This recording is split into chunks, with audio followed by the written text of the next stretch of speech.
कि तुम प्रत्यक्ष ब्रह्म हो, मैं तुम्हें ही प्रत्यक्ष ब्रह्म कहूँगा। सत्य और अद्वैत के नाम से भी कहूँगा। वे मेरी रक्षा करें, आचार्य की भी रक्षा करें। ओम शांति शांति शांति। This is the invocation of Shantikar. Om, let the sun be beneficent for us. Let Varuna be beneficent for us.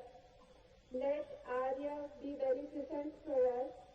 Let Indra and Brahaspati be beneficent for us. Let Vishnu be beneficent for us.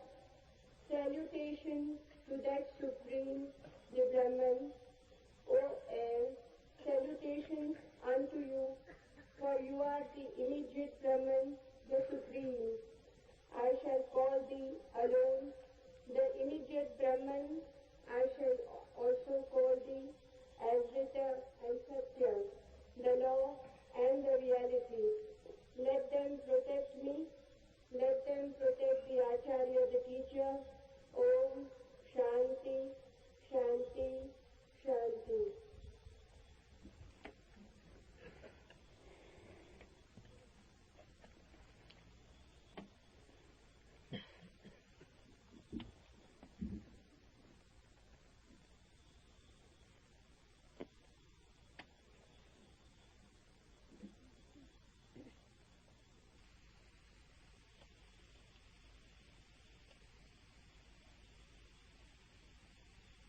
मैं वही कहूँगा जो मैं जानता हूँ, वही कहूँगा जो आप भी जान सकते हैं। लेकिन जानने से मेरा अर्थ है जीना। जाना बिना जिए भी जा सकता है, तब ज्ञान होता है एक बोझ। उससे कोई डूब तो सकता है, उबरता नहीं। जानना जीवंत भी हो सकता है। तब जो हम जानते हैं वो हमें करता है निर्भर, हल्का, कि हम उड़ सकें आकाश में। जीवन ही जब जानना बन जाता है तभी पंख लगते हैं, तभी जंजीरें टूटती हैं और तभी द्वार खुलते हैं अनंत के।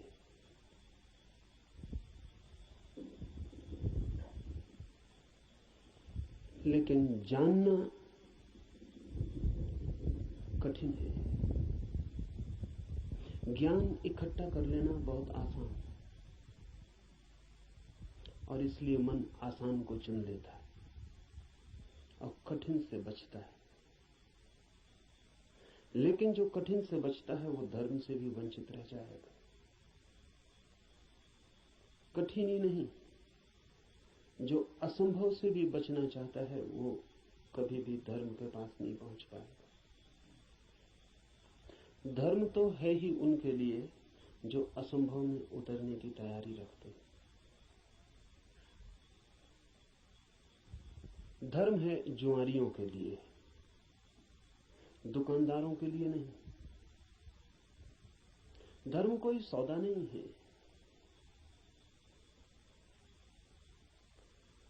धर्म कोई समझौता भी नहीं। धर्म तो है दांव।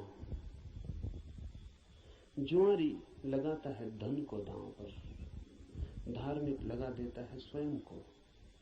वही परम धन है। और जो अपने को ही दांव पर लगाने को तैयार नहीं, वो जीवन के गुह रहस्यों को कभी भी जान नहीं पाएगा। सस्ते नहीं मिलते हैं वे रहस्य। ज्ञान तो बहुत सस्ता मिल जाता है। ज्ञान तो मिल जाता है किताब में, शास्त्र में, शिक्षा में, शिक्षक के पास। ज्ञान तो मिल जाता है करीब करीब मुफ्त, कुछ चुकाना नहीं पड़ता है।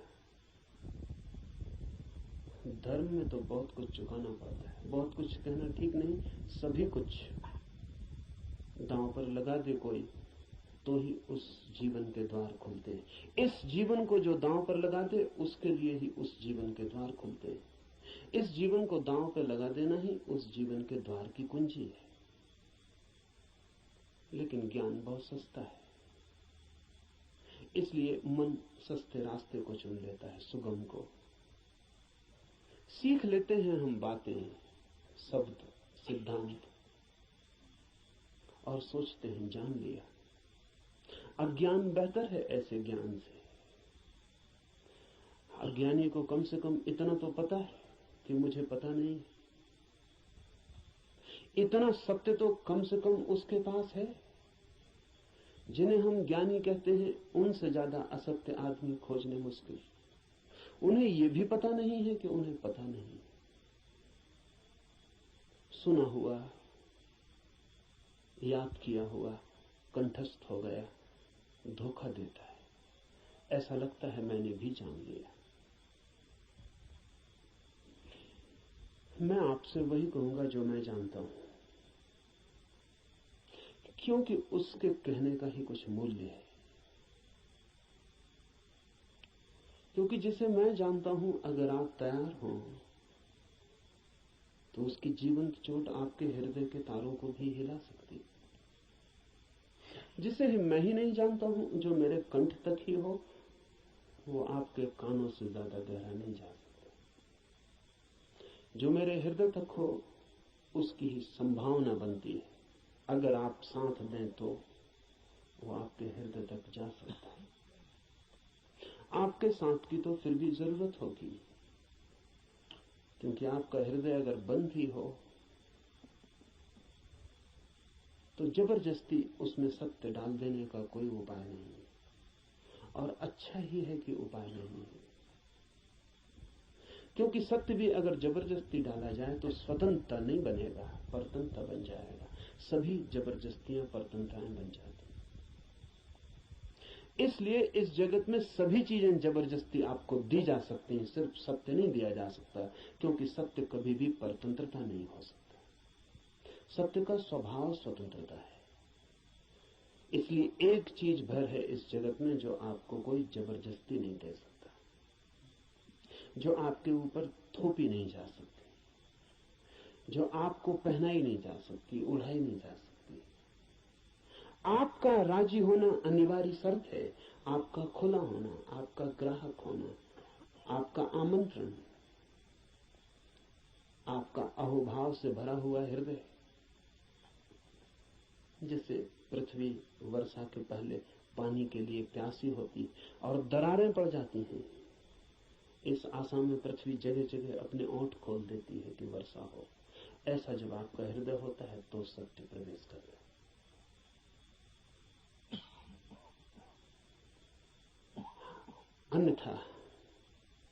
अन्यथा सत्य आपके द्वार से भी आकर लौट जाता है। बहुत बार लौटा है, बहुत जन्मों जन्मों में। आप कुछ नए नहीं, इस पृथ्वी पर कुछ भी नया नहीं, सभी बहुत पुराने हैं। आप बुद्ध के चरणों में भी बैठ के सुने हैं, आपने कृष्ण को भी देखा है, आप जीसस के पास भी उठे बैठे हैं, लेकिन फिर भी वंचित रह गए, क्योंकि कभी भी आपका हृदय तैयार नहीं था। आपके पास से बुद्ध की सरिता बहती निकल गई है, महावीर की सरिता बहती निकल गई, आप प्यासे रह गए। आनंद रो रहा था जिस दिन बुद्ध के प्राण छूटने को थे और छाती पीट रहा था, और बुद्ध ने उससे कहा कि तू रोता क्यों है? जरूरत से ज्यादा मैं तेरे पास था 40 वर्ष, और अगर 40 वर्ष में भी नहीं हो पाई वो घटना, तो अब रोने से क्या होगा? मेरे मिटने से इतना परेशान क्यों हो रहा है? तो आनंद ने कहा है, इसलिए परेशान हो रहा हूं कि आप मौजूद थे और मैं न मिट पाया। अगर मैं मिट जाता तो आपको मेरे भीतर प्रवेश मिल जाता। 40 साल नदी मेरे पास बहती थी और मैं प्यासा रह गया, और अब मैं रोता हूं क्योंकि जरूरी नहीं है कि ये नदी कब किस जन्म में दोबारा मुझे मिलेगी।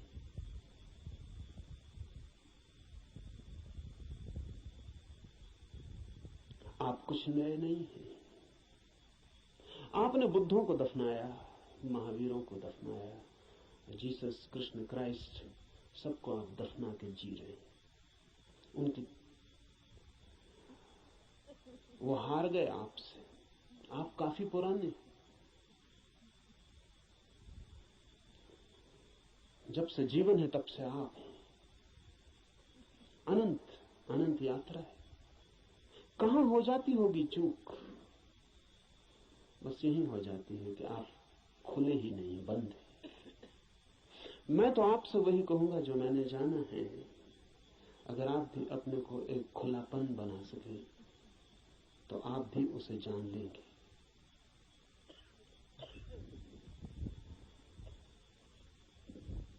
और ऐसा नहीं है कि कोई कठिनाई है बहुत,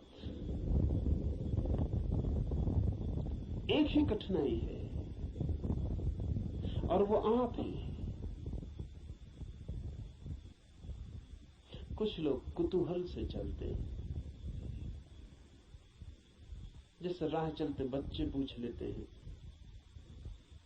इस वृक्ष का नाम क्या है, और अगर आप उत्तर न दें तो तत्क्षण भूल जाते हैं कि उन्होंने पूछा भी था।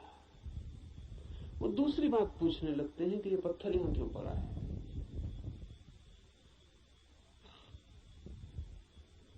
पूछने के लिए पूछते हैं, जानने के लिए नहीं पूछते।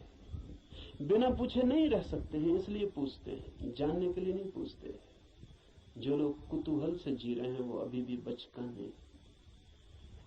अगर आप ऐसे ही पूछ लेते हैं कि ईश्वर क्या है, जैसे कि कोई बच्चा राह चलती दुकान देख के पूछ लेता हो कि ये खिलौना क्या है, तो आप अभी बच्चे हैं। और बच्चा तो माफ किया जा सकता है, आप माफ नहीं किए जा सकते। कुतूहल नहीं चलेगा। धर्म कोई खिलवाड़ नहीं है बच्चों का। और फिर उत्तर भी मिल जाए तो उससे कोई प्रयोजन नहीं है। बच्चे का मजा पूछने में है। उसने पूछा, यही उसका मजा है। आप उत्तर देंगे भी तो उस उत्तर में उसे कोई बहुत रस नहीं है। क्या बात? मनस्विद कहते हैं कि बच्चे नया नया बोलना सीखते हैं तो अपने बोलने का अभ्यास करते हैं पूछ पूछ कर। जैसे बच्चा नया नया चलना सीखता है तो बार बार उठ के चलने की कोशिश करता है, बोलना सीखता है तो बार बार बोलने की कोशिश करता है। इसलिए बच्चे एक ही बात को कई दफा कहते हैं। इसलिए कई दफा कहते हैं क्योंकि उन्हें बोलने का एक नया अनुभव, एक नया आयाम मिला है। उस नए आयाम में वे तैर के अभ्यास कर रहे हैं। इसलिए कुछ भी पूछते हैं, कुछ भी बोलते हैं। अगर आप भी धर्म की दुनिया में कुछ भी पूछ रहे हैं, कुछ भी बोल रहे हैं, कुछ भी सोच रहे हैं और कोई गहरी जिज्ञासा नहीं है, बस कुतूहल है, तो अभी आप और कुछ बुद्धों को दफनाएंगे। अभी और न मालूम कितने बुद्धों को आपके साथ मेहनत करनी पड़ेगी।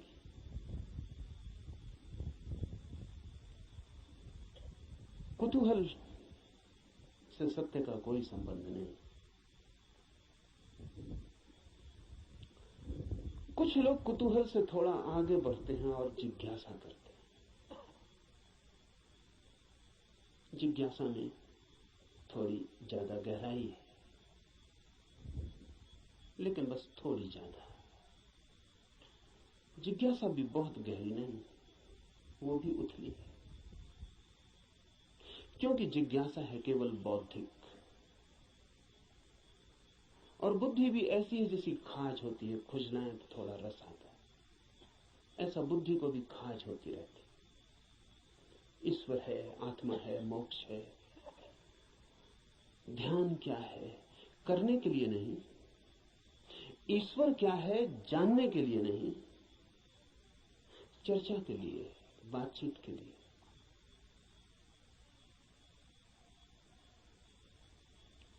एक बौद्धिक मजा है, एक बौद्धिक व्यायाम है।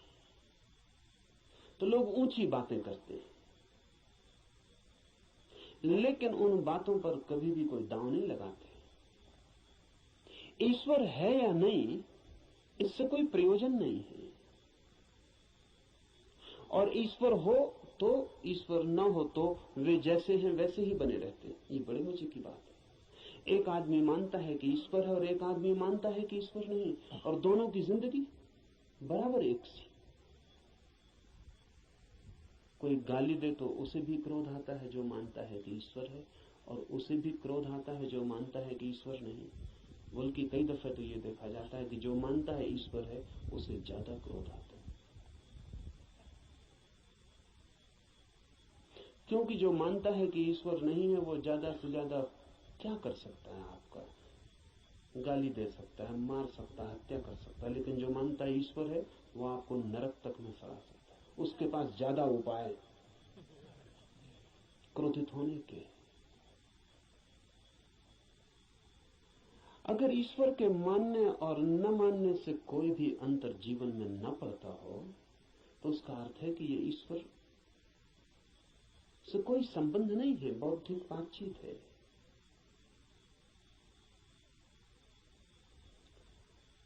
ऐसी जिज्ञासा हो तो आदमी दार्शनिक हो जाता है, चिंतन मनन करने लगता है, शास्त्र अध्ययन करने लगता है, बहुत सिद्धांत इकट्ठे कर लेता है, पक्ष में विपक्ष में सोच लेता है, वाद विवाद करता है, शास्त्रार्थ करता है, लेकिन जीता कभी नहीं।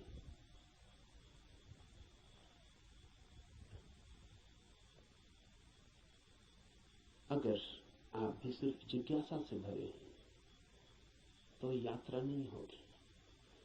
जिज्ञासा से भरे हुए लोग वे हैं जो मील के पत्थर के पास बैठ जाते हैं और पूछते हैं मंजिल क्या है, कितनी दूर है, और सदा यही पूछते हैं, लेकिन कभी उठ के चलते नहीं। जानते तो आप भी कितना है, क्या कमी है जानने में? करीब करीब सभी कुछ जानते हैं। जो बुद्ध ने जाना हो, महावीर ने, कृष्ण ने जाना हो, वो सभी आप भी तो जानते। गीता में पढ़ के आपको ऐसा नहीं लगता कि ये बातें तो हमें भी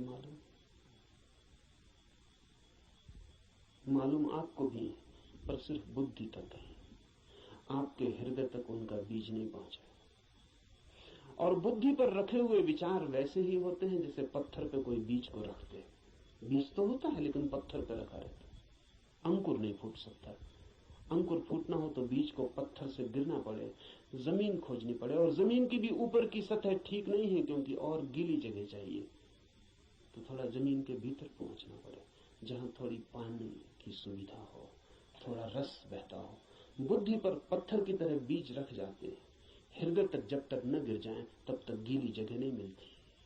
हृदय में थोड़ा रस बहता है, थोड़ा प्रेम, वहां थोड़ा पानी, वहां कोई बीज गिरे तो अंकुरित होता है, नहीं तो कभी अंकुरित नहीं होता। जिज्ञासु व्यक्तियों के पास बहुत कुछ होता है, लेकिन पत्थर पर रखे हुए बीजों की भांति। जमीन भी ज्यादा दूर नहीं होती, लेकिन थोड़ी यात्रा भी मुश्किल है।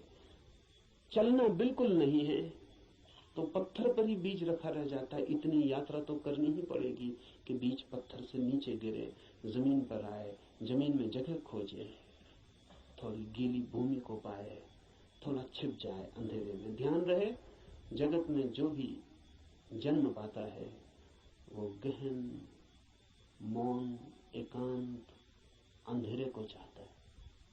बुद्धि में तो जितनी चीजें रखी हैं वो सब खुले प्रकाश में रखी हैं, वहां अंकुर नहीं होते। हृदय है, आपके भीतर गीली जमीन है छिपी हुई, वहां कुछ पैदा होता है।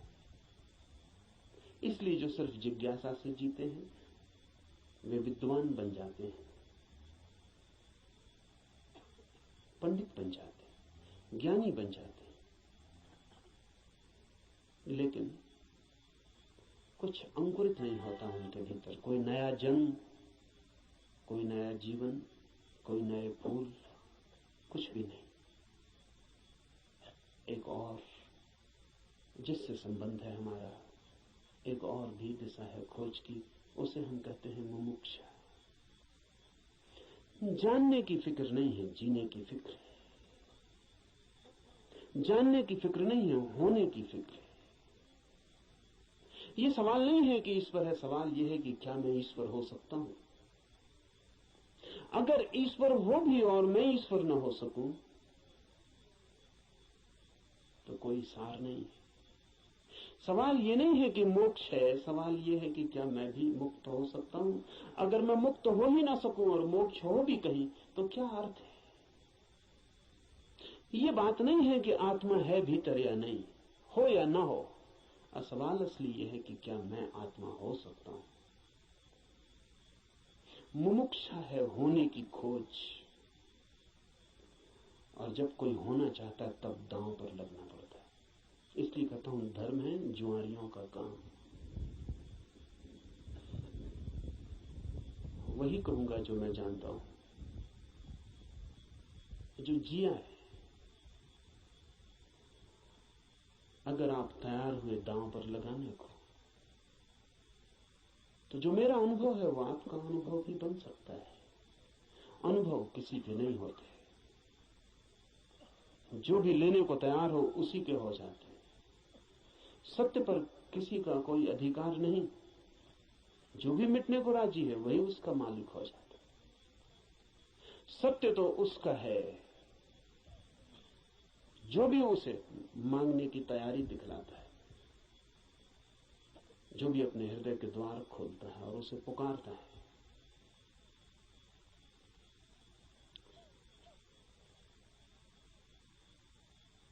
इस उपनिषद को इसीलिए चुना है। ये उपनिषद अध्यात्म का सीधा साक्षात्कार है। सिद्धांत इसमें नहीं है, इसमें सिद्धों का अनुभव है। इसमें उस सब की कोई बातचीत नहीं है जो कुतूहल से पैदा होती है, जिज्ञासा से पैदा होती है। नहीं, इसमें तो उनकी तरफ इशारे हैं जो मुमुक्षा से भरे हैं, और उनके इशारे हैं जिन्होंने पा लिया है। कुछ ऐसे लोग भी हैं कि जिन्होंने नहीं पाया, लेकिन फिर भी मार्गदर्शन देने का मजा नहीं छोड़ पाते। मार्गदर्शन में बड़ा मजा है। सारी दुनिया में अगर सबसे ज्यादा कोई चीज दी जाती है तो वो मार्गदर्शन है, और सबसे कम अगर कोई चीज ली जाती है तो वो भी मार्गदर्शन है। सभी देते हैं, लेता कोई भी नहीं। जब भी आपको मौका मिल जाए किसी को सलाह देने का तो आप चूकते नहीं। जरूरी नहीं है कि आप सलाह देने योग्य हो, जरूरी नहीं कि आपको कुछ भी पता हो जो आप कह रहे हैं, लेकिन जब कोई दूसरे को सलाह देनी हो तो शिक्षक होने का मजा छोड़ना बहुत मुश्किल हो जाता है। शिक्षक होने में मजा क्या है? आप तत्काल ऊपर हो जाते हैं मुफ्त में, और दूसरा नीचे हो जाता है। अगर कोई आपसे दान मांगने आए तो 2 पैसे देने में कितना कष्ट होता है, क्योंकि कुछ देना पड़ता है जो आपके पास है। लेकिन सलाह देने में जरा भी कष्ट नहीं होता, क्योंकि जो आपके पास है ही नहीं उसको देने में कष्ट क्या है। आपका कुछ खो ही नहीं रहा है, बल्कि आपको कुछ मिल रहा है, मजा मिल रहा है, अहंकार मिल रहा है। आप भी सलाह देने की हालत में हैं आज, और दूसरा लेने की हालत में। आप ऊपर हैं, दूसरा नीचे।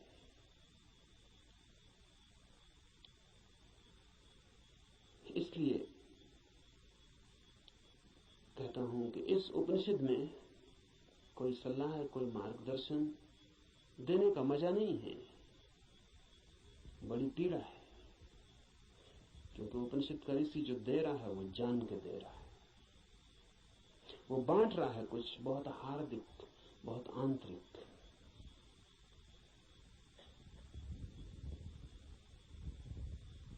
संक्षिप्त इशारे हैं लेकिन गहरे हैं, बहुत थोड़ी सी चोटें हैं लेकिन प्राणघातक है। अगर राजी हो तो तीर सीधा हृदय में चुभ जाएगा और जान लिए बिना न रहेगा, जान ही ले लेगा। इसलिए थोड़ा सावधान, थोड़ा सचेत, क्योंकि ये सौदा ही खतरनाक है। इसमें पागल हुए बिना कोई मार्ग ही नहीं है, इसमें अपने को मिटाए बिना पाने का कोई उपाय ही नहीं। यहां तो खोने वाले ही बस पाने वाले बनते, और इसीलिए इस उपनिषद को भी चुन लिया है। ऐसे तो सीधा ही आपसे कह सकता हूं, कोई कारण इस उपनिषद को चुनने का नहीं है, बहाना, आड़, क्योंकि तीर सीधा मारो आदमी बच सकता है, उपनिषद की आड़ से थोड़ी सुविधा रहेगी, इसलिए चुन लिया है कि आपको ऐसा भी पता नहीं लगेगा कि मैं कोई सीधे ही आपको तीर मार रहा हूं, तो बचने का जरा उपाय कम हो जाता। सभी शिकारी जानते हैं कि थोड़ी आड़ से शिकार ठीक होती। ये उपनिषद सिर्फ आड़ है और इससे कुछ लेना देना ज्यादा नहीं। जो मैंने जाना है वही कहूंगा, लेकिन उसमें और उपनिषद में कोई अंतर नहीं है, क्योंकि इस उपनिषद के ऋषि ने जो कहा है वो जानकर ही कहा है।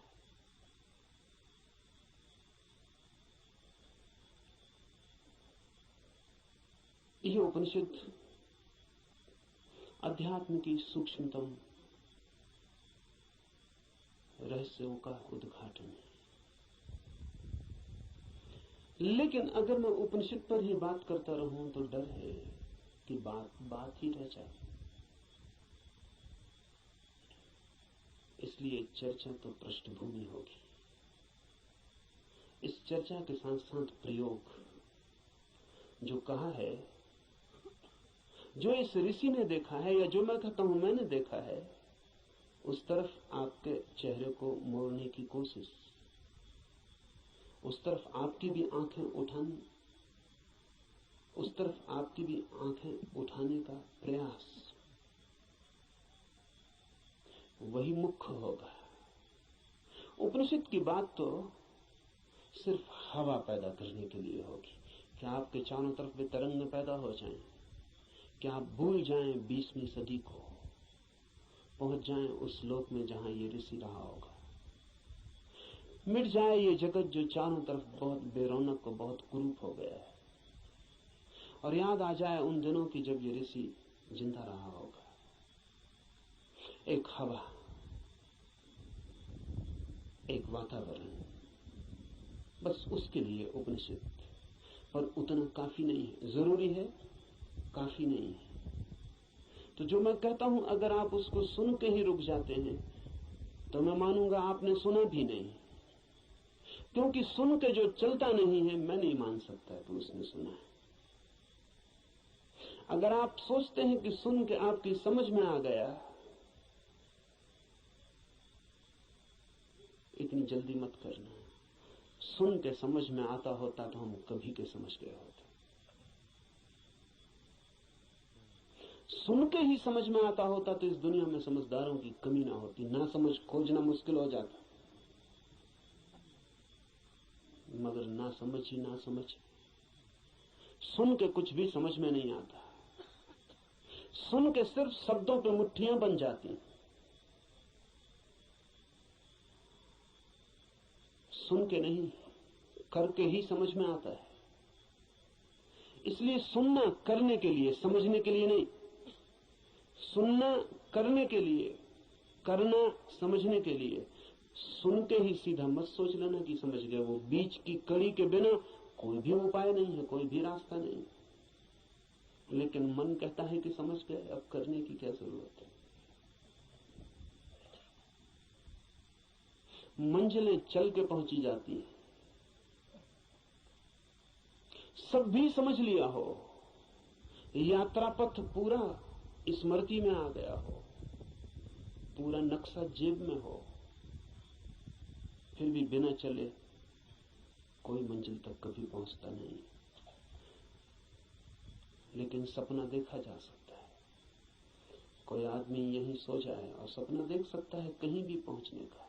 मन सपना देखने में बड़ा कुशल है। और ऐसा मत सोचना कि आप ही ऐसे सपने देखते हैं। जिनको आप बहुत बुद्धिमान कहते हैं वे भी इसी तरह के सपने देखते रहते हैं। साधु हैं, सन्यासी हैं, महात्मा हैं, वर्षों से खोज में लगे हैं, लेकिन कहीं इंच भर नहीं पहुंचते, यात्रा ही नहीं करते। वो जो वर्षों से खोज में लगे हैं वो सारी की सारी खोज वर्तुलाकार है। बुद्धि में ही वर्तुल बन जाता है, भंवर बन जाता है, उसी भंवर में घूमते रहते हैं। फिर उस भंवर में सब समा जाता है, वेद समा जाते हैं, उपनिषद समा जाते हैं, कुरान बाइबलें समा जाती हैं, उस भंवर में सब समा जाता है, लेकिन एक इंच भी गति नहीं होती। उपनिषद की हम चर्चा करेंगे, उपनिषद समझाने के लिए नहीं, उपनिषद बन जाने के लिए। यहां सुन के कुछ कंठस्थ हो जाए और आप भी बोलने लगे तो मैंने आपका नुकसान किया, मैं फिर आपका मित्र साबित न हुआ। यहां सुन के आप जो सुना है वो बोलने लग जाएं तो कोई मूल्य नहीं है। यहां सुन के आपको भी वो हो जाए, आप भी वो देख लें, वो आंख आपकी भी खुल जाए तो ही। ऐसा समझें, एक कवि गीत गाता है किसी फूल के संबंध में। गीत में बड़ा माधुर्य हो सकता है, छंद हो सकता है, लय हो सकती है, संगीत हो सकता है। गीत की अपनी खूबी है, लेकिन गीत कितना ही गाए उस फूल को और कितना ही गुनगुनाए तो भी गीत है, फूल नहीं। और लाखों गति और लाखों छंद तो भी गीत है, फूल की सुगंध नहीं। और आप उसी गीत से तृप्त हो जाएं तो आप भटक गए।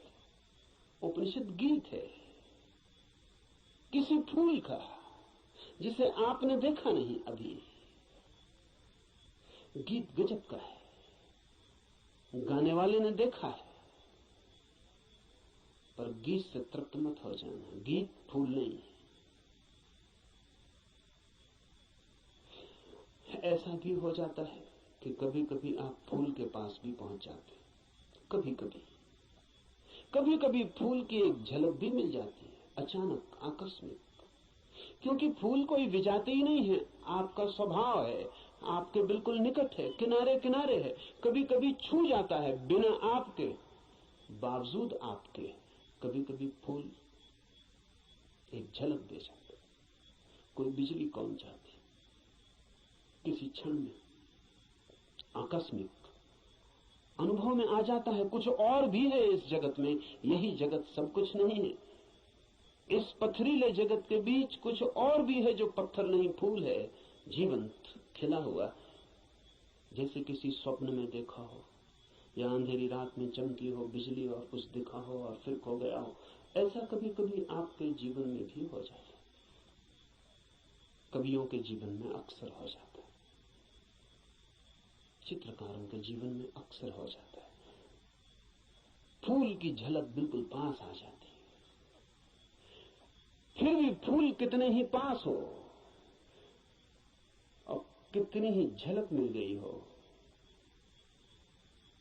पास होना भी दूर होना ही है। और कितने ही पास आ जाए फूल तो भी फासला तो बना ही रहता है।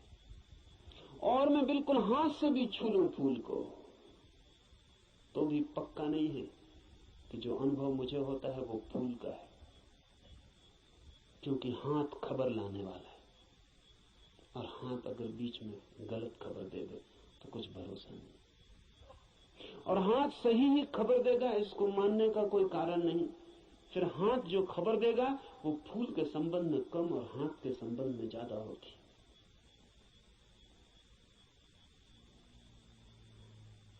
फूल ठंडा मालूम पड़ता है, जरूरी नहीं कि फूल ठंडा हो सकता है हाथ गर्म हो, इसलिए फूल ठंडा मालूम पड़ता है।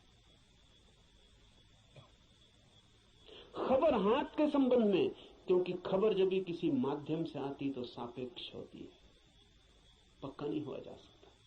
पोपोव का मैं एक संस्मरण पढ़ रहा था। पोपोव एक साधिका थी और गहरी साधिका थी, और पियोत्र दिमित्रोविच ऑस्पेंस्की के पास साधना करता था। एक दिन बैठी थी पास, एक सज्जन ने आके ऑस्पेंस्की से पूछा कि ईश्वर है या नहीं। तो ऑस्पेंस्की ने कहा कि ईश्वर नहीं। फिर ऑस्पेंस्की थोड़ी देर रुका और उसने कहा कि लेकिन मैं कोई गारंटी भी नहीं कर सकता,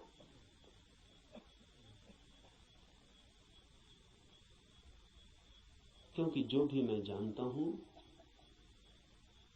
वो सब माध्यम से जाना गया है। कभी आंख से देखा है लेकिन आंख का भरोसा क्या, कभी कान से सुना है लेकिन कान गलत सुन सकते हैं, कभी हाथ से छुआ है लेकिन हाथ का क्या कहना, अभी तक सीधा नहीं देखा है, अभी तक आमने सामने नहीं हुआ हूं, इसलिए कोई गारंटी भी नहीं। अभी तक जो भी जाना है उसमें मुझे ईश्वर का कोई अनुभव नहीं हुआ, लेकिन जरूरी नहीं कि ईश्वर ना हो। इससे सिर्फ मेरी खबर मिलती कि मेरे अनुभव क्या है, इसलिए मैं कोई गारंटी नहीं कर सकता कि नहीं ही है। इसलिए मुझ पर भरोसा करके मत रुक जाए, खोजना। जब भी माध्यम से कुछ घटता है तो भरोसे का नहीं। अगर फूल के बिल्कुल पास भी पहुंच जाएं तो भी आंख देखती है, हाथ छूते हैं, सुगंध नाक में आती है, ये भी दूरी का अनुभव है। तो कभी कभी कोई कवि उस परम फूल के इतने पास पहुंच जाता है तो उसकी गीत में उतर आती है गूंज उसकी, लेकिन फिर भी बुद्ध नहीं है वो, महावीर नहीं है वो। महावीर कौन है, बुद्ध कौन है? बुद्ध है वो चैतन्य जो फूल ही हो गया। इतनी भी दूरी न रही कि फूल को देखा हो, फूल ही हो गया। फूल होकर ही पूरी तरह जाना जा सकता है क्या है। उपनिषद के ऋषि की बात है, गीत है किसी फूल के संबंध में, उसे गुनगुनाना, मिठास है बड़ी उसमें, स्वाद है उसमें बहुत, लेकिन वो फूल नहीं है, गीत ही है। अगर प्रयास करेंगे तो कभी कभी झलक भी मिलेगी। मेरे पास लोग आते हैं, वो कहते हैं ध्यान में बड़ी झलक मिली, लेकिन फिर खो गई। आनंद प्रकाश हो गया था, फिर खो गया। आनंद ही आनंद हो गया था, लेकिन अब कहां है? अब खोजते हैं और नहीं मिलता। झलक का मतलब है पास पहुंच गए थे, झलक तो खो ही जाएगी। इसलिए ध्यान ज्यादा से ज्यादा झलक ही दे सकता है। उस पर भी मत रुक जाना कि उसी झलक को पकड़ के बार बार खोजते रहना है। ध्यान का तो मूल्य ही इतना है कि झलक मिल जाए, फिर आगे जाना है समाधि में, ताकि आप फूल ही हो जाएं।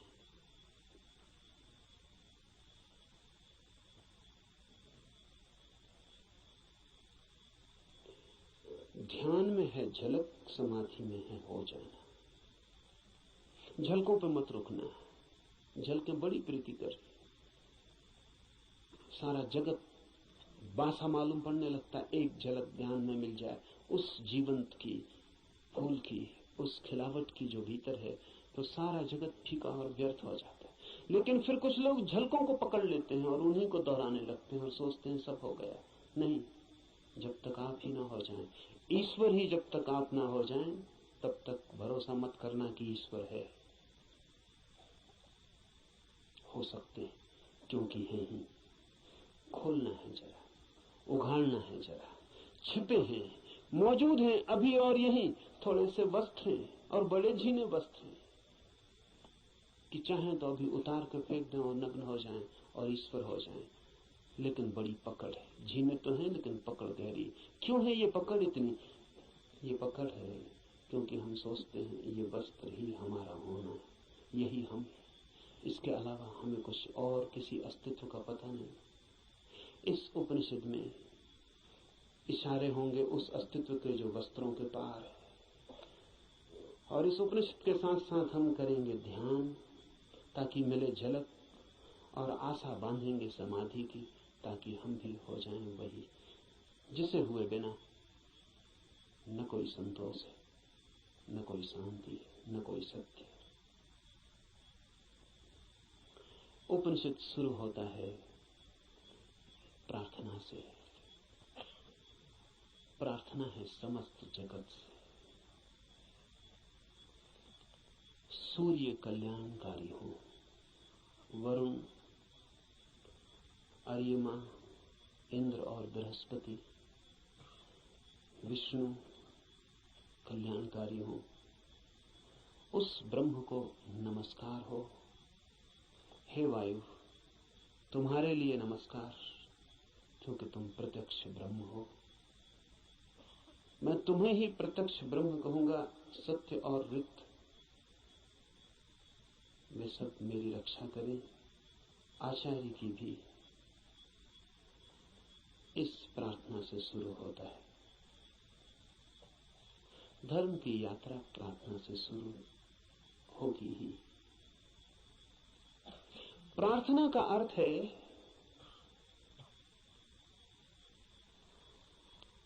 आस्था, आशा। प्रार्थना का अर्थ है इस सारे जगत के साथ हमारे जुड़े हुए होने का भाव। प्रार्थना का अर्थ है मुझ अकेले से क्या होगा। मुझ अकेले से होता तो हो गया होता। मुझ अकेले से तो क्षुद्र भी नहीं सध पाया। चाहा था धन मिल जाए वो भी नहीं मिला, चाहा था पद मिल जाए वो भी नहीं मिला। कैसी कैसी चाहें की थी, बड़ी छोटी थी, वे भी पूरी न हुई। मुझ अकेले से तो संसार भी न सधा। तो सत्य की ये महायात्रा मुझ अकेले से हो सकेगी? अकेले अकेले तो मैं संसार में भी हार गया हूं। सभी हारे हुए हैं संसार में। जो जीते हुए दिखाई पड़ते हैं वे भी बस वे दूसरों को जीते हुए दिखाई पड़ते हैं, खुद तो बिल्कुल हारे हुए।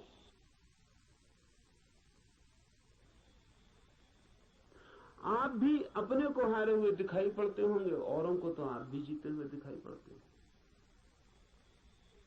आपसे भी पीछे लोग हैं जो आपको समझते हैं पा लिया आपने, जीत गए संसार में।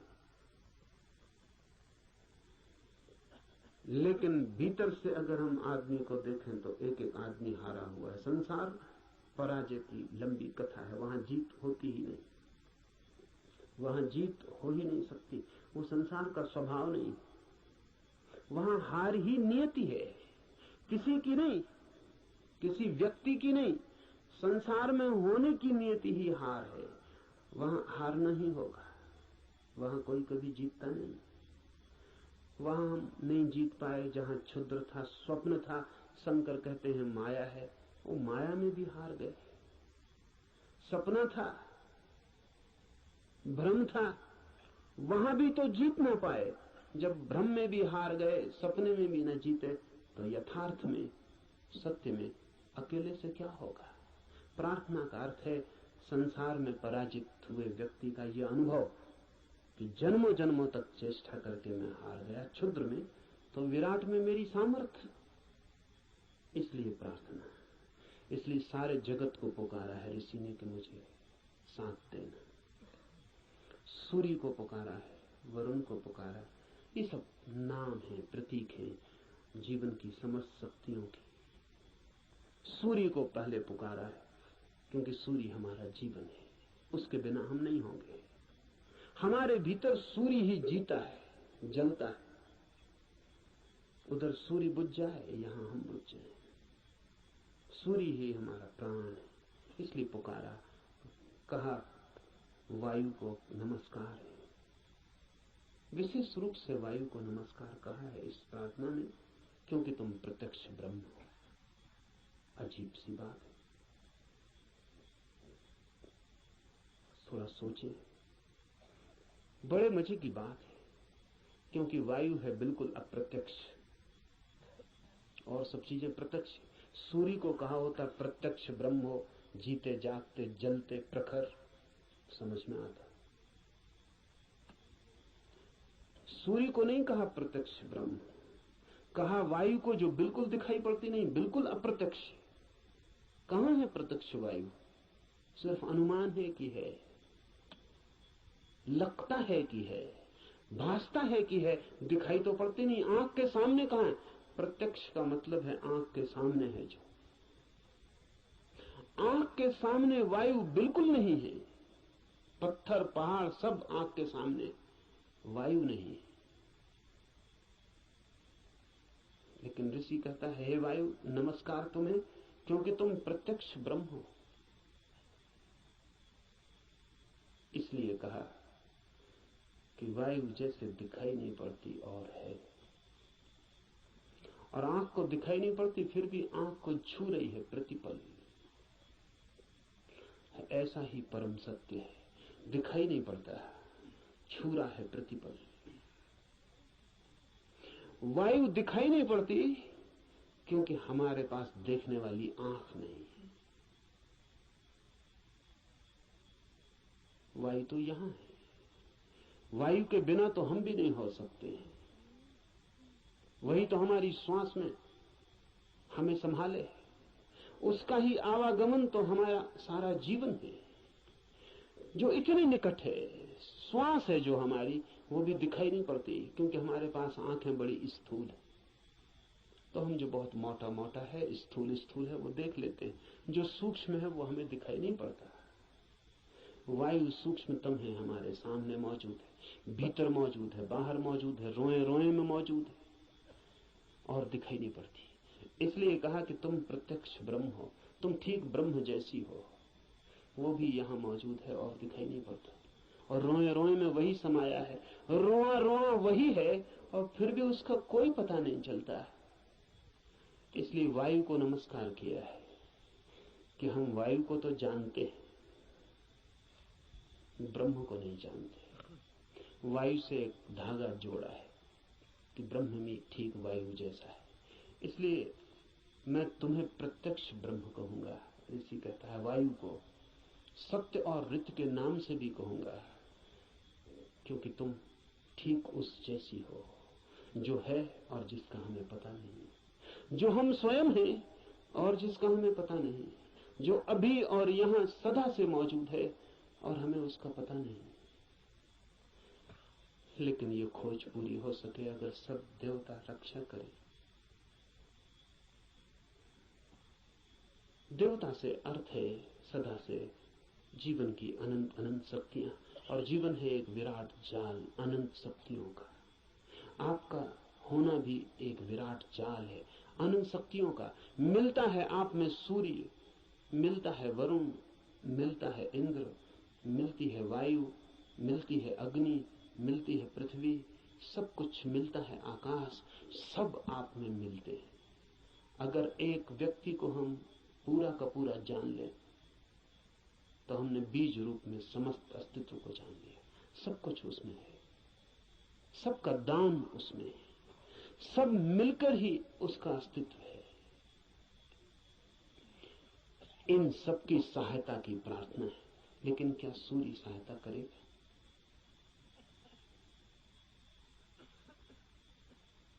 ये सवाल उठता ही है। प्रार्थना भी की तो क्या सूर्य सहायता करेगा? प्रार्थना भी की तो क्या वायु सहायक हो जाएगी? प्रार्थना भी की तो पृथ्वी क्या सहायता करेगी? पृथ्वी की सहायता और सूर्य की सहायता का सवाल नहीं है। आपने प्रार्थना की, यही बड़ी सहायता है। इसे थोड़ा ठीक से समझ लें। कोई सूर्य आके आपको सहायता नहीं करेगा, लेकिन आपने प्रार्थना की, इसका जो परिणाम है वो सूर्य पे नहीं होगा, आप पर होगा। क्योंकि प्रार्थना करने वाला चित्त हो जाता है विनम्र,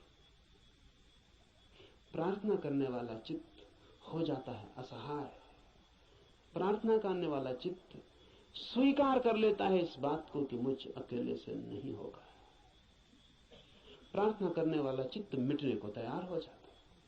प्रार्थना करने वाला चित्त अपने अहंकार को, इस भाव को कि मैं कर सकता हूं, छोड़ देता है। इसके परिणाम होते हैं। प्रार्थना का सारा परिणाम आप पर होता है। प्रार्थना से सूर्य नहीं बदलता, आप बदलते हैं। प्रार्थना से जगत नहीं बदलता, आप बदलते हैं। लेकिन आपके बदलते ही दूसरे जगत में आपका प्रवेश हो जाता है। प्रार्थना आमतौर से जब आप करते हैं तो यही सोचते हैं कि कोई कुछ करेगा, इसलिए प्रार्थना कर रहे हैं। न, प्रार्थना है एक उपाय, एक डिवाइस। हाथ तो आप जोड़ते हैं किसी और के सामने, लेकिन जो परिणाम होता है वो होता है भीतर, जिसने हाथ जोड़े हैं उस पर। इसलिए बड़ी कठिनाई होती है अगर आप वैज्ञानिक के सामने कहें कि हे सूर्य सहायता कर, तो कहेगा मूढ़ता की बात है। क्या सूर्य तुम्हारी सहायता करेगा? कब किसकी सहायता की? कि हे इंद्र वर्षा कर, पागल हो गए हो? प्रार्थनाओं से कहीं वर्षाएं हो गई। वैज्ञानिक ठीक कहता है, न तो सूर्य आपकी सुनेगा, न बादल आपकी सुनेंगे, न हवा आपकी सुनेगी, कोई आपकी नहीं सुनेगा। लेकिन आपने पुकारा, ये आपको बदल जाएगा। आपने कितने जोर से पुकारा, उतनी गहरी हूक आपके भीतर प्रवेश हो जाएगी। अगर आपके पूरे प्राण पुकार उठे तो आप दूसरे ही आदमी हो जाएंगे। इसलिए है प्रार्थना।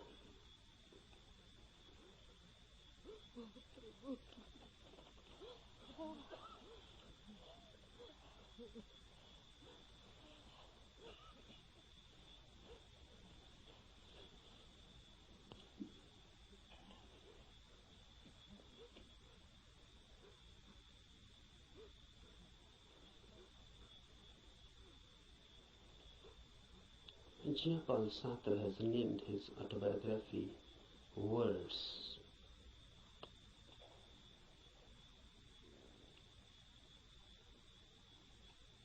This christening of his autobiography as Words is significant, deeply significant. Really, everybody's biography is just words and nothing else. Because what is your mind? Words and words and words. If you analyze the mind, then what you are? Just words. A long sequence, a long procession of words.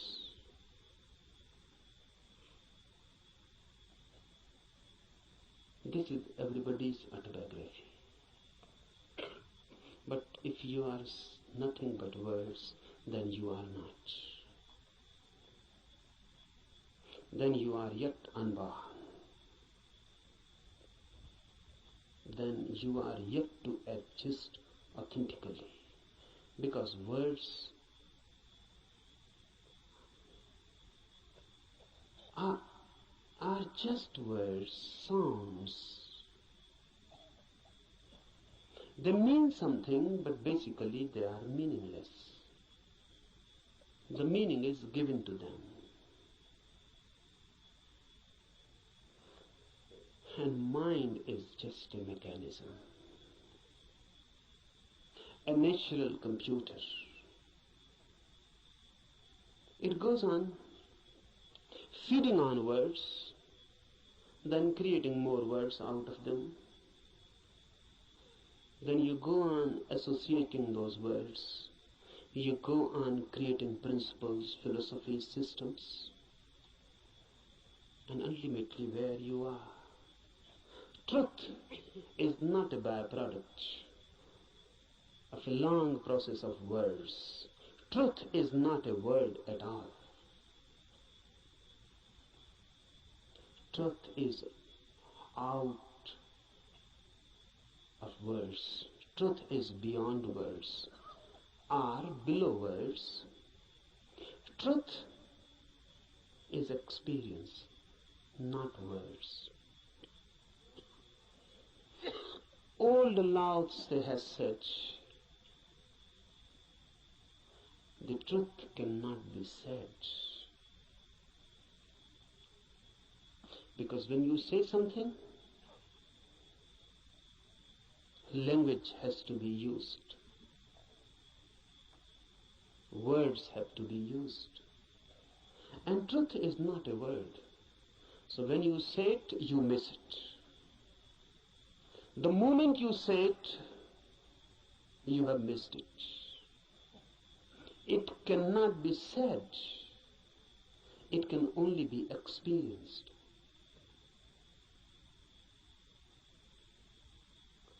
It can only be lived.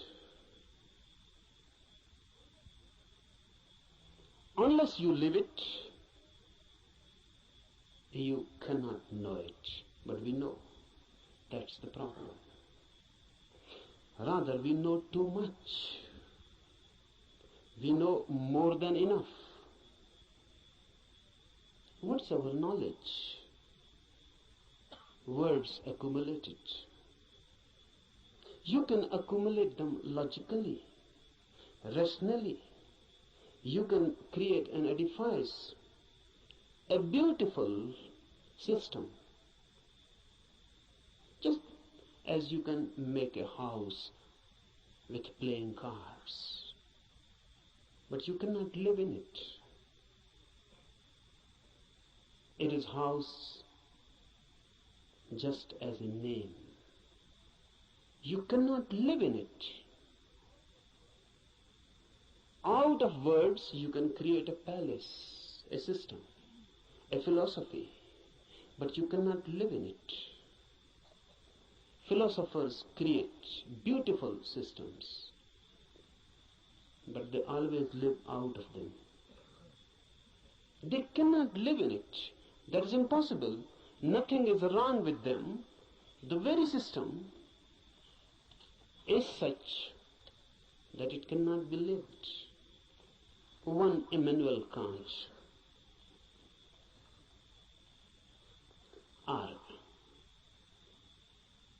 some Hegel,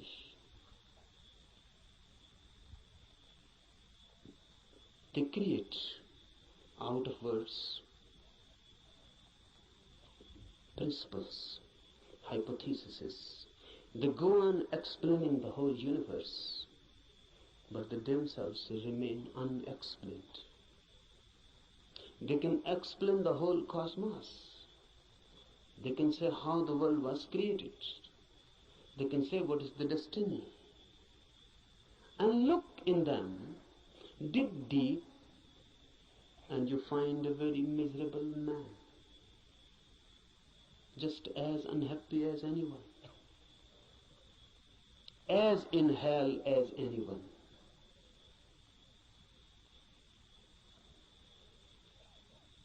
Don't believe in words. They are the greatest deception created by humanity. And word has become our world.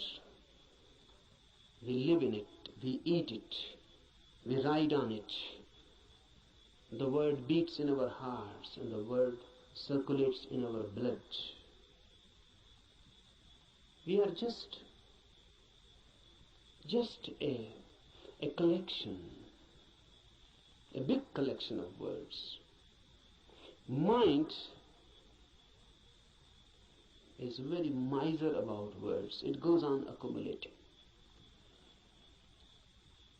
But remember, word is never the reality. I can use the word love. But love, the word, is not love, the experience. I can go on repeating love, love, love, and I can create a sort of auto-hypnosis, and I can believe that I know love because I know the word. To know the word is easy. To know love is difficult. Not only difficult, but impossible. Impossible not because the experience is impossible. Impossible because you are incurable. Because love can come only to you when you are not. And that is the path of everything that is great, deep. Love, truth, God. They come only when you are not. Your non-being becomes the passage. Someone was asking Mozart. Mozart was one of the greatest musicians of the world. Rare, unique.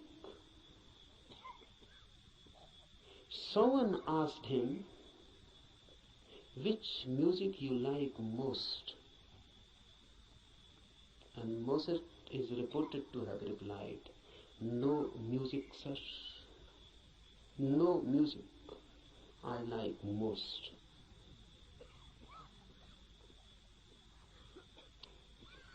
Difficult to understand. Difficult to penetrate in. But very significant. The reply is just unique, unexpected, and from a musician. He says no music is the best. Have you ever heard the music which Mozart calls no music? You have heard sounds. And if sounds can be put in a system, in a rhythm, it becomes music. Music means rhythmic sounds. But sounds. If they are unrhythmic, it becomes noise. If they are rhythmic, it becomes music. But what is no music? No music means no sounds. Silence. Silence has a music of its own. But you cannot hear it as you are. You are filled with words, so you can understand sounds. You are filled with noise. That's why music has so much appeal. You are so much filled with noise, crowdy noise, mad noise, that when someone creates music outside, you forget your noise inside. You are magnetized by the music outside. You forget yourself. You become concentrated in the music outside. That's why music is loved so much. Music is a hypnosis created by sounds, rhythms, technique. Unless your inner noise ceases, unless your inner constant talk, chattering ceases, you cannot hear no music. This Upanishad is concerned with no music. No music means meditation. The state of mind when there is no noise within, then suddenly you become aware of a silence without. When you are silent, the whole universe becomes suddenly silent. When the whole universe is suddenly silent, for the first time you are authentically existent.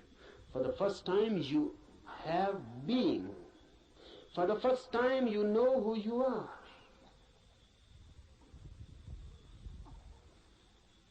No music is meditation. No noise inside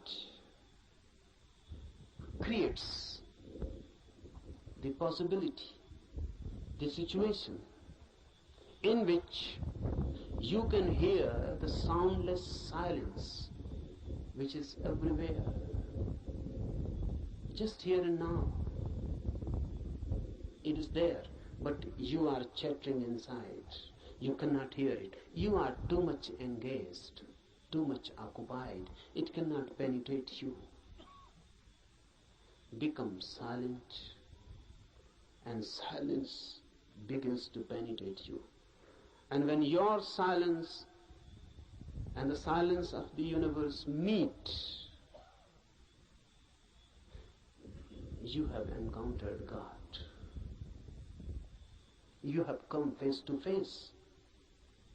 This is what is meant by immediate Brahma. Immediate experience of the divine, when your silence meets the silence of the universe. When these two silences meet, they become one. Because two silences cannot be two. Remember this. Two noises are two. Two silences cannot be two, because there is nothing in between them which can become a wall, which can become a division. Two silences immediately become one. They cannot remain two, because where is the point which can divide them? So when your inner silence meets the silence of the universe,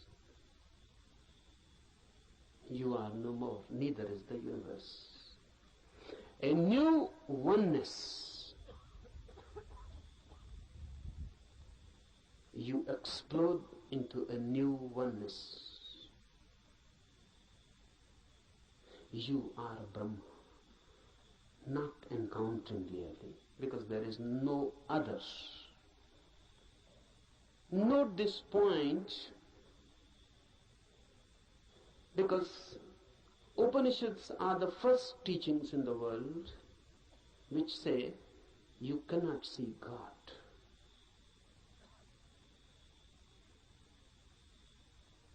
All the religions go on talking about seeing God. Upanishads are the first teachings, the oldest, which say you cannot see God, because in seeing two are needed, you and the God. God cannot be made an object of knowledge. God is your subjectivity. So you cannot put God before you. There is no way of meeting God. You can only dissolve in Him, or He can dissolve in you. Oneness is God. When two silences meet, oneness is created. Two silences meeting transform everything. In this camp, we will try to create a silence within you. We are not to do anything for the silence of the universe. It is always here and there. It is always the case. Only you are missing your silence. Once you can gain your silence, suddenly you are transformed into a different world, in a different being. You are no more the same. The old man is dead and a new is born. Creating of this inner silence is all that is meant by meditation.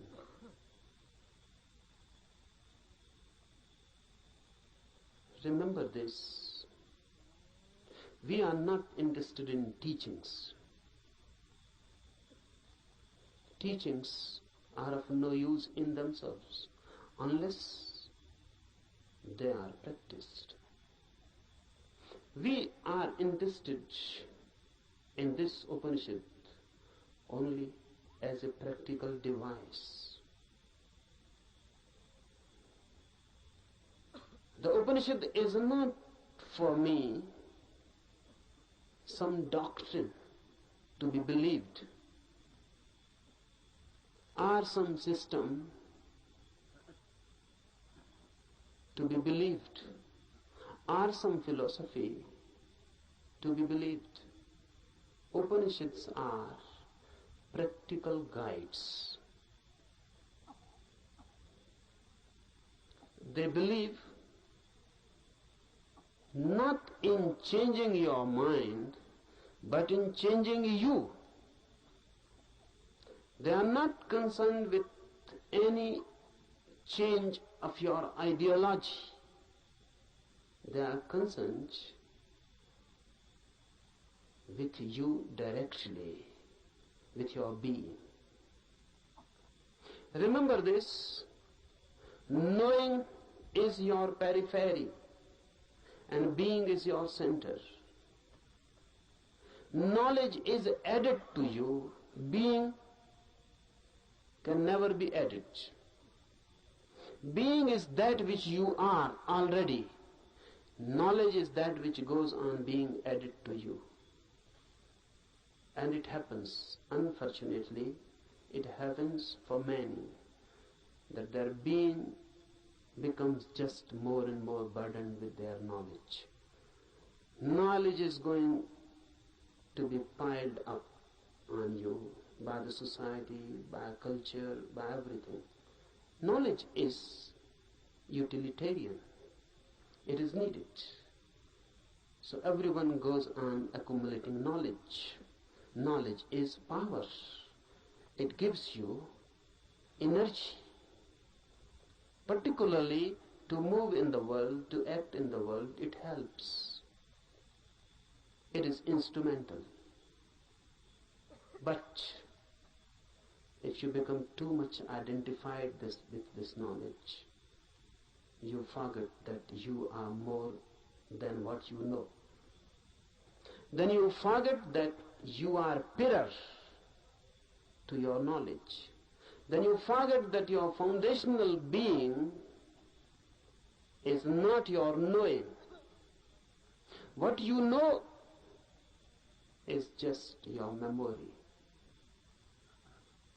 How to penetrate this knowing and to reach the innermost center which you are. Silence, no music, non-chattering, no inner talk. But how to do it? It is difficult. It is difficult because you can start a new talk inside. How to stop it? How to meditate? You can start a new talk. That will not do. The way to do is to throw this inner nonsense out completely. To go through a catharsis. Whatsoever goes on in, make it out, throw it, express it. If you can throw all your mind out, you create a space within. In that space, silence happens. So, we are not going here to sit silently with closed eyes and making an effort to stop the inner talk, the inner noise. You cannot do that way. You can only add something more to it. Your efforts for stopping anything inside will create more noise. So here we will be concerned with the technique of expression, not suppression. We will be throwing the mind out. Throw it out completely. Throw it out so much that inside no mind happens. Even for a single moment you can find inside there is no mind, no talk, no words. You have tasted something of the beyond. Immediately, you are in tune with the infinite. This we are going to do. This is not a camp for teaching anything. I'm not going to teach you something. I'm going to help you to grow into something, to be something different. Cooperate with me, because unless you cooperate, nothing can be done.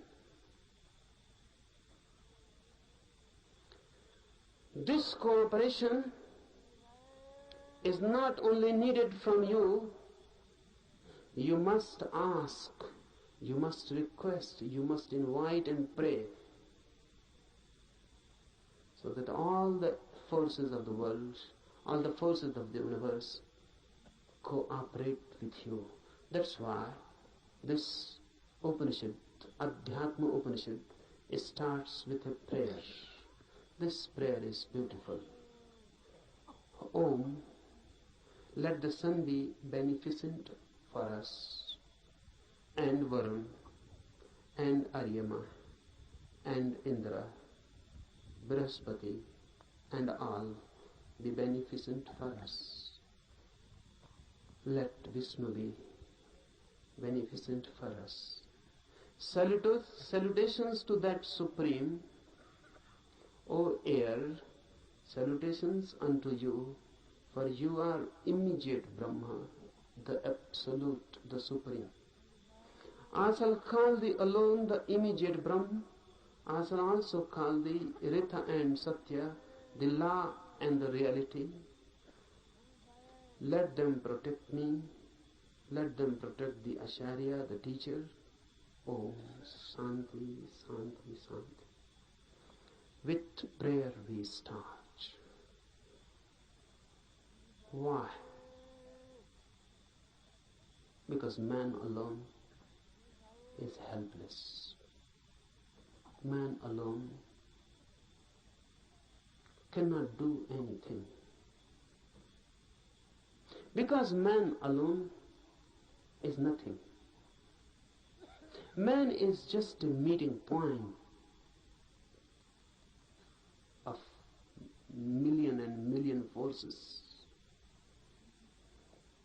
In you, every universal force is crossing. You are just a crossroad. The sun, the air, the earth, the fire, the ether, everything is passing through you. You are just a crossroads. Remember this, because then you become part of this cosmos. And this is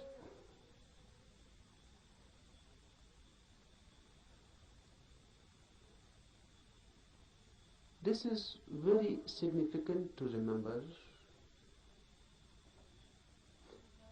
because the modern mind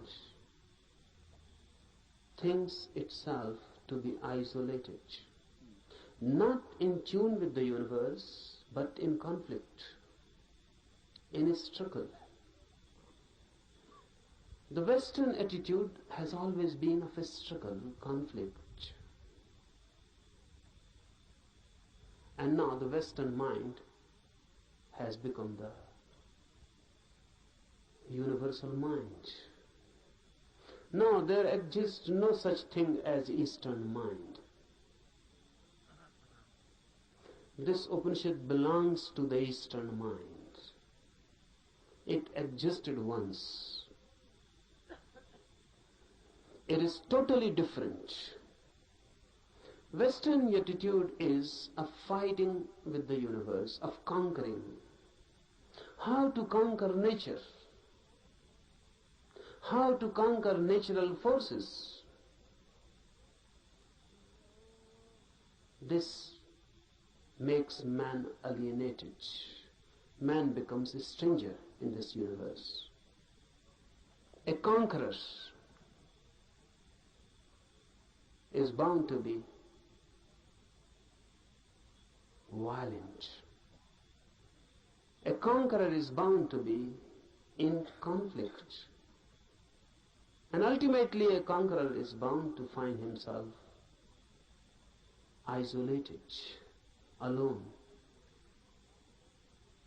Eastern mind is totally different. The very approach is not a fight, but of deep resonance. Universe and I are not two. I am part of it, just a wave in the great ocean. I belong to it, and it belongs to me. There is a belonging. I am not a stranger in this world. I am not forced on this world. I am not an enemy, and the world is not inimical towards me. I am part of it, and not a mechanical part, but an organic part. Just like my eyes are my organic part, my hands are my organic part. I touch through my hands, I see through my eyes. My seeing has become my eyes, and my touching has become my hand. The universe has become man in you. The universe has become a particular individual in you. You are not different from it. You are just a wave. And the universe is flowering through you. This is Eastern way of looking at the world. Man in tune. That's why prayer. Prayer is a bridge. It makes you feel again at home. Even the sun is not so far away.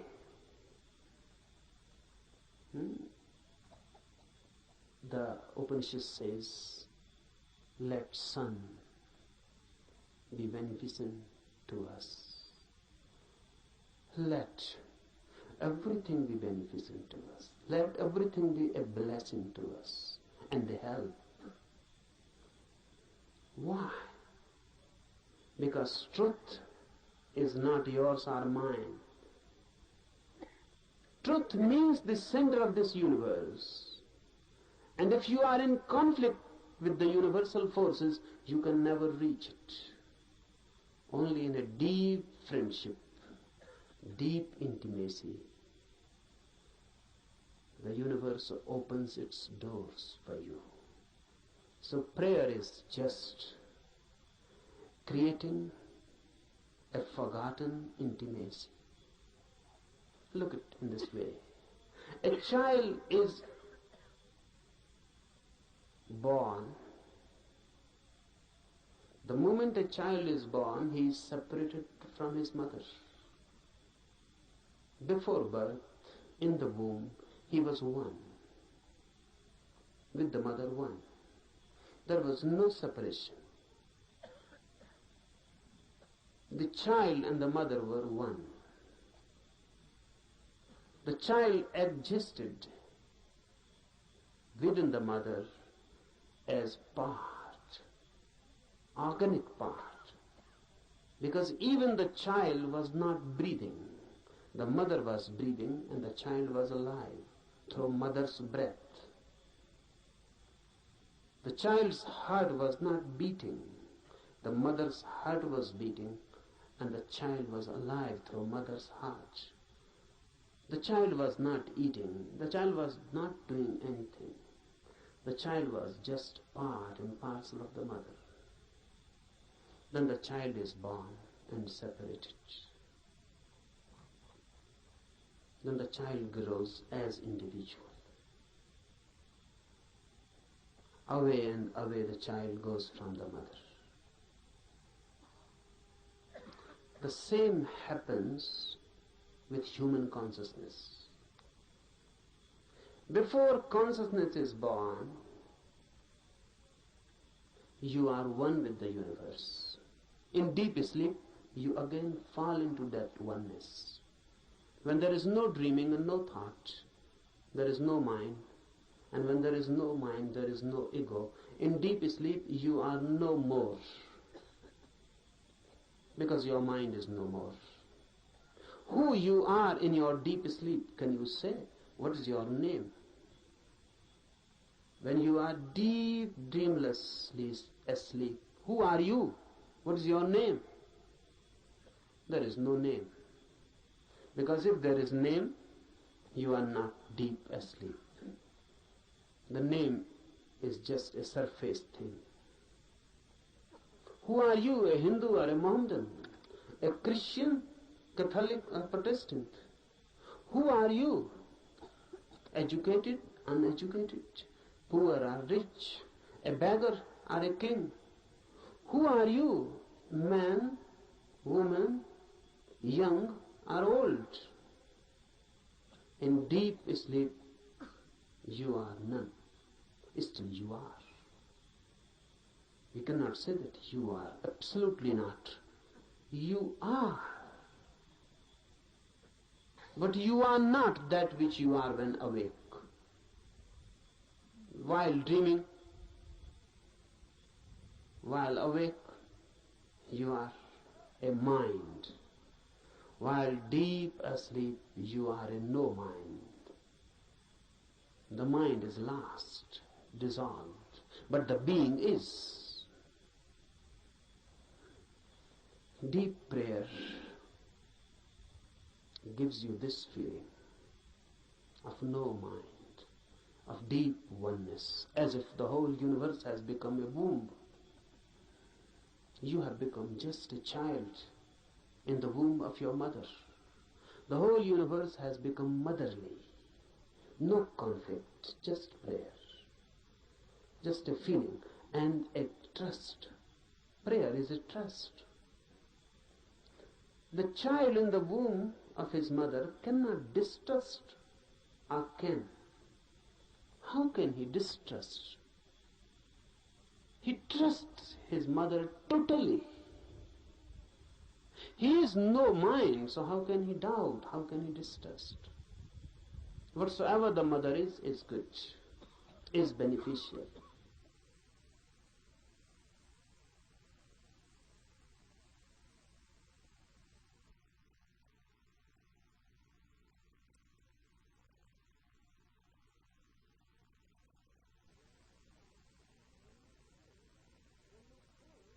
When you pray, you are throwing yourself back into a motherly universe. You are back into the womb of the world, of existence itself. And you trust. This trust is sown in the prayer. The sun will be beneficial, the air, the earth, everything. All the forces of the universe will be helpful. This is a deep trust. How it works? What is the mechanism of it? Is it that all these forces are going to help you? No. No one is going to help you. But the moment you create this trusting, this prayer attitude, this prayerful attitude, once you create this bridge, all the barriers are withdrawn. Those barriers were created by you, now they are withdrawn. You are not in fight. You are ready to surrender. You are not going to conquer. You are ready to surrender. You are ready to withdraw your ego. They are not going to help you positively, but now negatively. All the problems, all the barriers, all the hindrances that were bound to be created by your ego will not be created anymore. Now you will not be your enemy.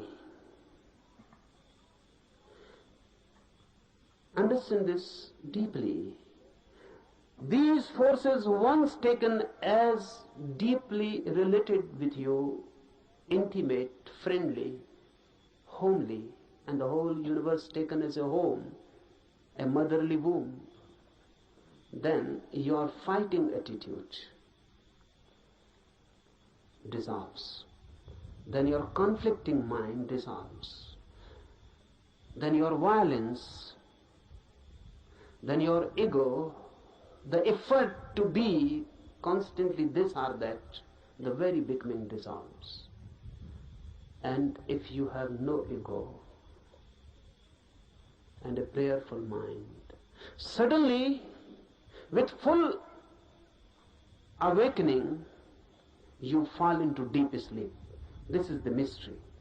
Suddenly, with full awareness, you fall into deep sleep.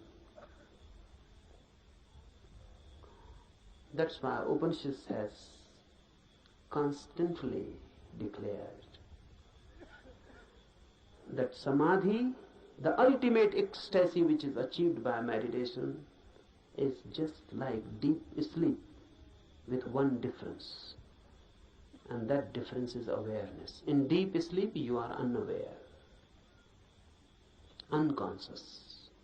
In samadhi, in ecstasy, you are conscious, aware. But the phenomena is the same. In deep sleep you become part of the cosmos. In samadhi, ecstasy, you become part of the cosmos. In sleep you are unconscious. What is happening? In samadhi you are fully conscious. And once you can become consciously a part of this universe, you have achieved the goal. So from tomorrow morning, we will try to re-enter the womb of the universe by dissolving ourselves, by throwing away the main disease of human mind, the ego, by surrendering, by being receptive. We are not going to conquer the truth. Rather, on the contrary, we are going to allow the truth to conquer us.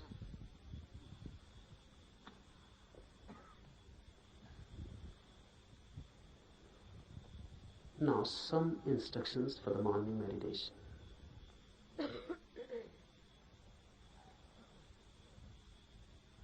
First,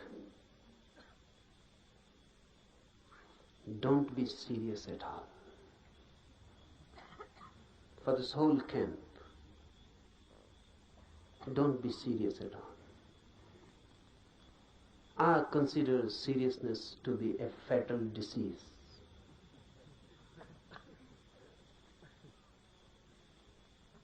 So please don't try to be long faces. Why I particularly say this? Because religious people are usually trying to be that. Don't be serious. Be more and more laughing, enjoying like small children. Because before the divine force, we are small children. So don't be serious. You cannot approach that divine force with a serious, sad face.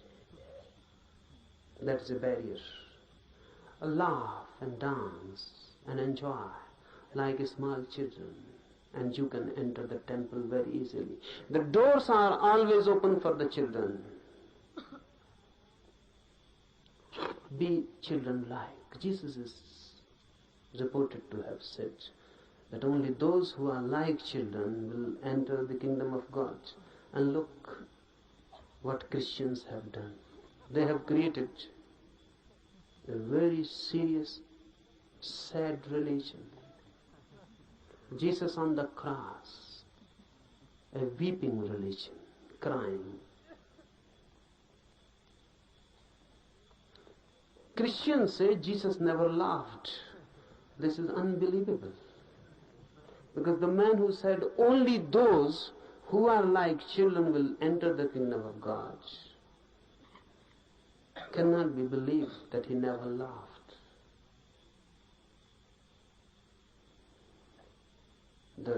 The quite vice versa can be believed, that he continuously laughed, never stopped laughing, even in his sleep, but this cannot be believed that he never laughed.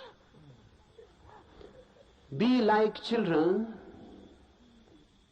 forget your ages, your experience, your knowledge, throw them all, wholesale. Don't try by and by. Throw them, because unnecessary time is wasted. Just throw them, forget them. You may be someone, everyone is someone. If not in others' eyes, in his eyes, everyone is someone. You must be someone. Here be nobody. Forget. Leave outside the campus ground your identities. You may be a doctor, you may be a professor. Leave all these diseases outside. You may be a rich man, you may be a politician. There are thousands and thousands types of diseases. Please leave them outside. Here come like small children. Then something is possible. Otherwise, nothing. So first thing, be completely non-serious. Second thing, for all these 8 days, laugh as much as you can. Why? Because you don't know the mechanism of the mind. Suppressed energies can be thrown out in many ways. Laughter is the easiest. Any energy, try it. Someone has abused you, you feel anger coming in, immediately laugh. And the same energy which was going to be anger will become laughter. You are sad, something has happened. The moment you remember you are sad, immediately laugh. Don't wait someone to help you. Laugh. And suddenly you will feel the change, the same energy which was going to take a shape, sad shape, is transformed into laughter. It has been released. So laughter I give you as a technique of release. And don't try to be miser about it. And don't try to find out any reasons for it. No reasons are needed.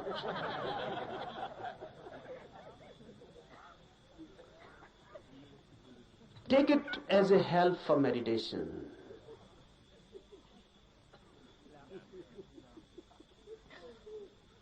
The whole thing takes a different dimension. Thirdly, for all these days to come, remember one thing constantly, that you are to create a situation in you in which the divine can be invited. So don't do anything. Don't behave in such a way that the situation is disturbed. What do I mean? Be more graceful. Be more loving. Be more compassionate. So that you can create a situation in which the divine can become a guest, be a host. Just think of it. The divine coming to you as a guest. What you will do? How you will behave? How you will clean your house? How you will celebrate? How you will create a space in your house? Constantly for all these 8 days, remember this, that you are going to be a host to the divine. So behave. Always thinking of that. Remember, your laughter can become many things. It can be violent. It can be angry. It can be insulting to someone. Then you are not behaving like a host. Your laughter must become a grace. It must not be insulting to anybody. It must not be insulting, disturbing. It must not create something which can become a barrier. So do whatsoever you like, but constantly remember that in these 8 days, any moment the divine can enter in you.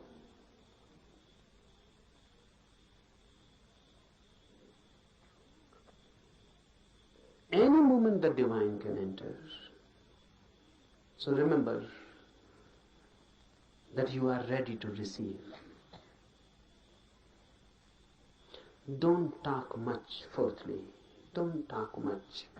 If you can be silent completely, that's better. If you cannot be, then less and less talk. Be telegraphic. Use as many words are absolutely necessary. That will conserve energy. Our talking is much a wastage. Conserve energy. Don't talk. Don't read. In the morning we will be doing meditation, in the afternoon, in the night. The remaining time, be more and more silent, happy, blissful.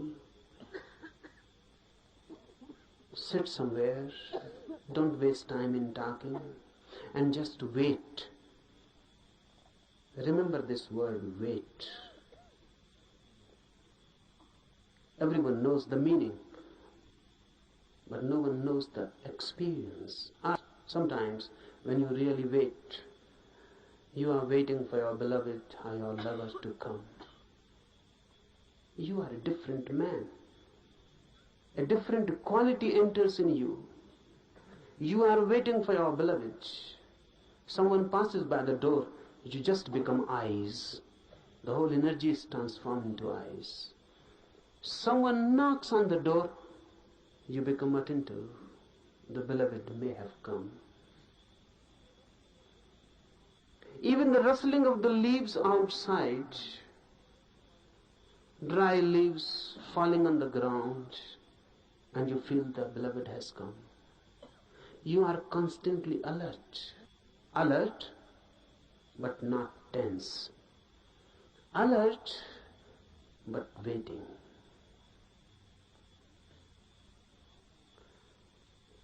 For all these 8 days, wait. Do meditations, be happy, and wait. Don't be impatient. That's what I mean. Be alert and not tense. Don't be impatient. You cannot force the guest to come. You can only invite and wait. So give the invitation and wait. Any moment the guest, and if you are not alert, you may miss the moment. Any moment the guest can come, and you are angry and talking to someone else, you may miss him. Any moment the phenomena is possible, but if you are not there, you may miss for lives. No one can say when the next moment of such opportunity will come. Wait. And lastly, meditation needs you in your totality, nothing less. If you withhold something and just do it half-heartedly, it is better not to do it, because the whole effort is useless. You will be simply tired and nothing will happen. So unnecessarily, why tire yourself? If you are half in it, you will be tired. And if someone feels tired, remember this and find out you will be half in it. If you are totally in it, you will be refreshed, not tired. This is the difference. If you are totally in it, nothing has been retained, nothing has been withheld. You were in it totally. The doer was not standing outside, the doer had become the doing. Then you will come out of his fresh like the dew in the morning, fresh like a rose just opening, fresh, full of energy, light, dancing, blessed. And not only blessed, in such a state of mind that you can bless others. But that happens only when you are total in it. It never happens when the minor part has moved. Then there is a tension between you standing and between you moving. Then you have become two. Then you are split. That split, that inner tension between two, creates tiredness. You feel exhausted, not vitalized. You feel just as if your energy has been sucked out. You will feel it. So whenever you feel it, go deep and ask, are you split into two, divided? The effort that do, either stop completely, don't do. That's better, because you are not deceiving yourself. It is honest. Or be totally in it, move in it. When you move totally in it, it has a different quality. Suddenly, there is no tension, no conflict, no struggle within. Your whole being has gone into it. And you have never gone into anything as total. You have not loved as total.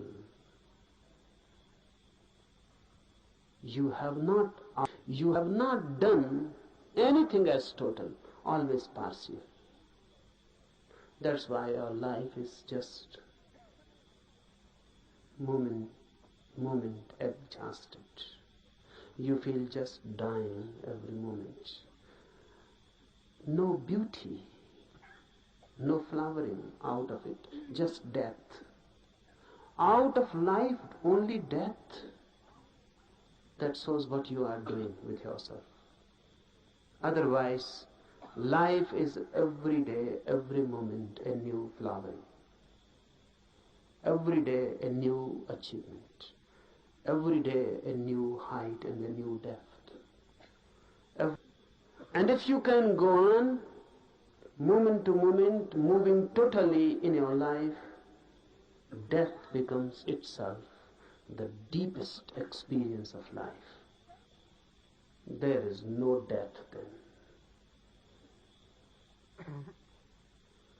But it is difficult to move totally in anything. At least try with meditation.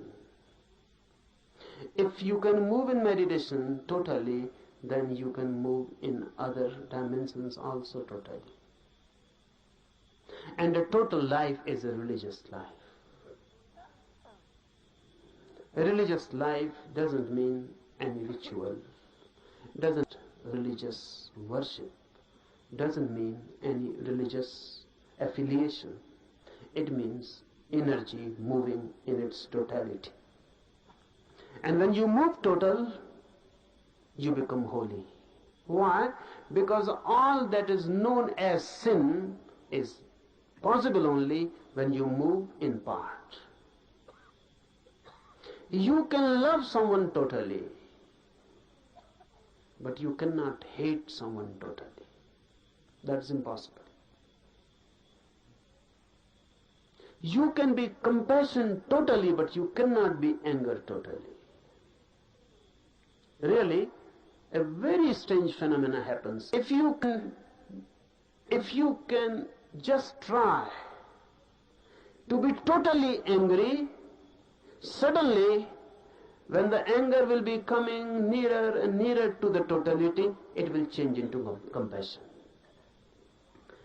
If you can try just to be angry totally with your full being, you will reach to the 99 degree of anger.